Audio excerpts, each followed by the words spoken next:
আপনার কাটা উঠতেছে। হাই ফ্রেন্ডস, আজকে দেখাবো একজন সুস্থ মানুষকে কিভাবে অসুস্থ বানাতে হয়। একজন কমপ্লিটলি সুস্থ মানুষ আমরা তাকে এত অসুস্থ বানাচ্ছি। এটা হচ্ছে রক্ত, ঠিক আছে? গরুর রক্ত নয়, শুয়োরের রক্ত অথবা মায়ের রক্ত, কিছু জানি না। আমরা মাখছি তো মাখছি।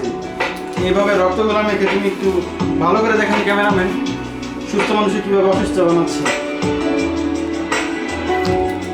আমাদের সেই মহান হিমু ভাই আকাম কুকামের রাজা আজ দেখাচ্ছে আপনাদেরকে। আজকে অনন্ত জলিলের ছবির শুটিং হচ্ছে। সে আজকে আপনাদেরকে দেখাবে তার আকামের আরেকটা চিহ্ন। যদি এখানে ভাইয়ের খুব উপকার হচ্ছে। আহা, রোমান্টিক গান। আচ্ছা মাইক ভাই, আপনার অনুভূতিটা সম্পর্কে কিছু বলেন। টমেটো সস আছে? Tomato sauce. এই এক মিনিট, টমেটো সস নিয়ে আসতেছি, দাঁড়াও। এবার হোল্ড করে গোয়েন্দা।